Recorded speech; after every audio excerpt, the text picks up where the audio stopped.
ri ri hari ri ri ri hari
ꯑꯩꯒꯤ ꯕ꯭ꯂꯣꯒꯁꯤꯒꯤ ꯃꯔꯛ ꯊꯠꯅ product ꯑꯃꯈꯛꯇꯪ ꯎꯠꯆꯔꯝꯒꯦ ꯑꯗꯨꯗꯤ ꯃꯥꯃꯥꯑꯥꯔꯠꯀꯤ Hydra Matte Transfer Proof Crayon Lipstick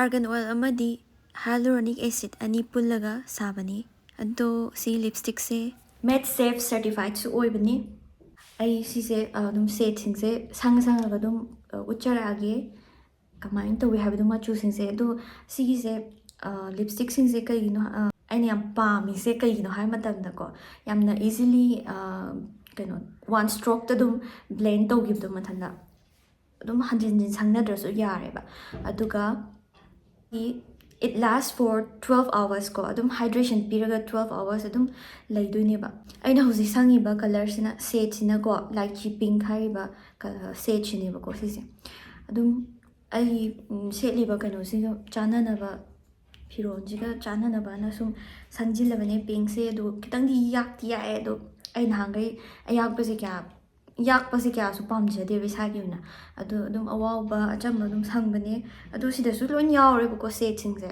aina pa ma chu ngak ta oi se ching se awaw ba se yaw re yak pa se yaw re adum horen sang adum uchara silai ko aduga smudge proof su oi bane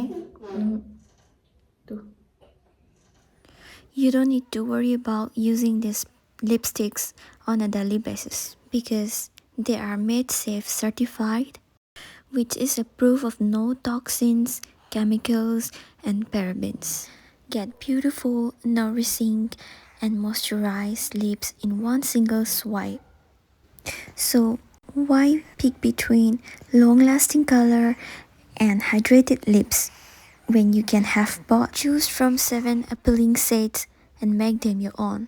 Mamaearth ki yamna kanaba plant goodness initiative ama haizaragadi adomna karigumba Mamaearth tagi product ama hekta lebiba taragadi Mamaearth na adongi order gi link to upambi ama thabu matamda sungso shoidana hapchagani aduna Mamaearth na lakliba 2025 faugi manungda 1 million trees thabagi pandam su yamna chawna lay aduna adomna product ama hekta leibiraga isa isana uchar upambi amamam thabani haina khanbiu aduna order tawshinbiro makhada ai description box ta link hapcharamage sigi product se pambiraga hena kanaba amana aigi coupon code Rosy 2023 hariba coupon code ase sizinaba taragadi 20% off su phangbigani aduna khudong chaba sisu lawbi hau adum moi website tagi direct lebi harsi hare aduna tragasu Nykaa aduga Amazon aduga Flipkart tagi legi harsu dum yare mayamna pamba adumgi apamba du khanbiraga dum order tawshinbiro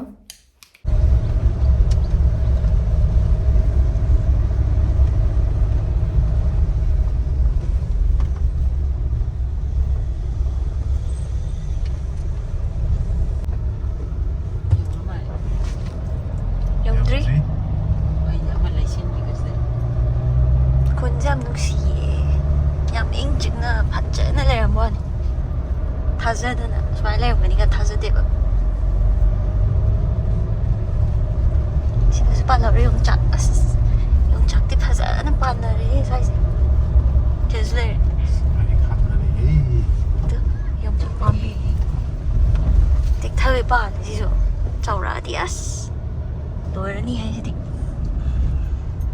클로스 요래 요네 신지 야 ngầu rồi vậy thì thùng bông nhiều đấy cho nghe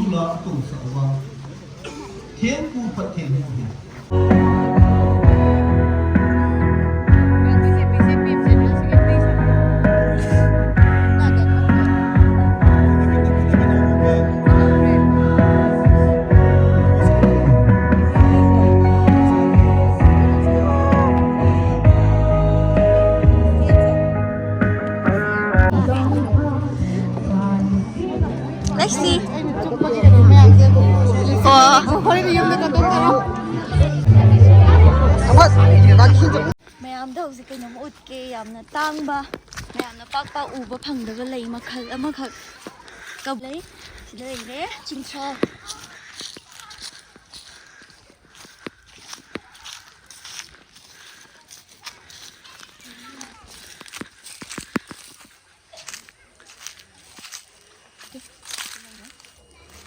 ꯅꯨꯡꯁꯤ ꯍꯥꯏꯕ ꯐꯖꯗ꯭ꯔꯥ ꯍꯦꯛꯄꯗꯤ ꯌꯥꯒꯗ꯭ꯔꯥ ꯁꯤꯕꯣ ꯌꯦꯡꯅꯤꯡꯕꯗꯣ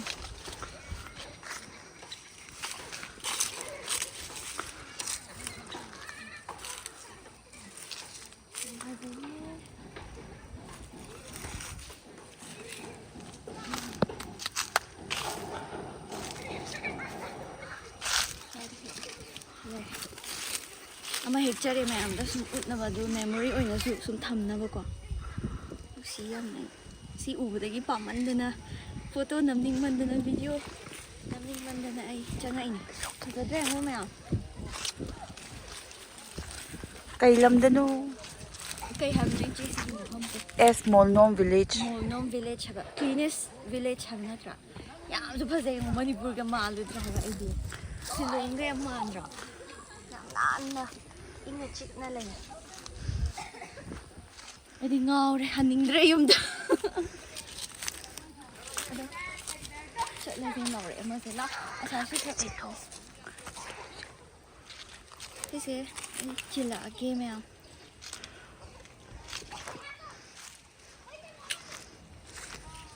photo zoom number ya white ama yawdo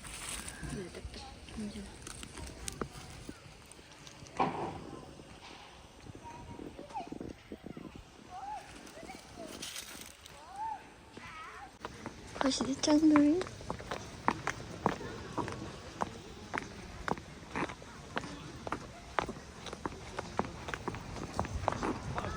ꯁꯤꯗꯁꯨ ꯍꯧꯔꯦ ꯆꯤꯡꯊ꯭ꯔꯥꯎꯁꯦ ꯐꯖꯅ ꯄꯥꯜꯂꯦ ꯁꯥꯠꯂꯦ ꯍꯥꯏꯕ ꯄꯥꯜꯂꯦ ꯅꯠꯇꯦ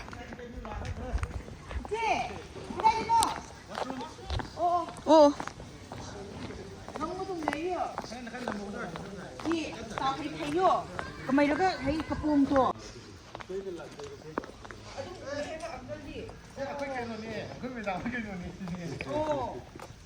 ꯈꯪꯅꯕ꯭ꯔꯣ? ꯑꯩꯈꯣꯏ ꯂꯨꯍꯣꯡꯐꯝꯗ ꯊꯧꯗꯣꯔꯛꯏꯅꯤ. ꯑꯗꯨ ꯑꯩꯁꯨ ꯑꯗꯨꯗꯒꯤ ꯂꯥꯛꯑꯦ. ꯁꯤꯗ ꯆꯍꯤ ꯄꯦꯡꯕꯥ 10ꯒꯤ ꯂꯩ ꯉꯥ ꯍꯥꯏ ꯂꯩꯔꯝꯃꯦ. ꯌꯥꯝ ꯆꯥꯎꯗꯕꯩ ꯋꯥꯅꯤ, ꯌꯥꯝ ꯂꯨꯗꯕ ꯆꯤꯟꯖꯥꯛ ꯑꯩꯈꯣꯏꯅ ꯄꯤꯗꯕꯩ ꯋꯥꯅꯤ. ꯑꯗꯨ ꯑꯩꯒꯤ ꯏꯃꯥꯟꯅꯕꯁꯤꯡꯅ ꯍꯥꯏꯌꯦ ꯃꯣꯏꯁꯦ ꯃꯍꯥꯎꯁꯦ ꯇꯦꯁꯁꯤ ꯌꯥꯝ ꯇꯣꯡꯉꯥꯜꯂꯦ, ꯀꯟꯁꯤꯜꯂꯦ. ꯂꯤꯕꯒꯤ ꯑꯣꯏꯔꯝꯃꯦ. ꯂꯤꯕꯒꯤ.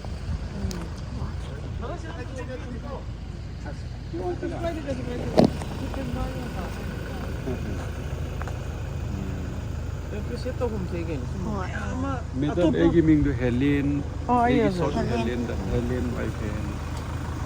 ꯑꯗꯨ ꯃꯦꯗꯝꯒꯤ ꯃꯤꯡꯗꯤ ꯑꯩ ꯈꯪꯗꯕ. ꯑꯩ ꯁꯦꯞ ꯇꯧꯔꯒꯦ.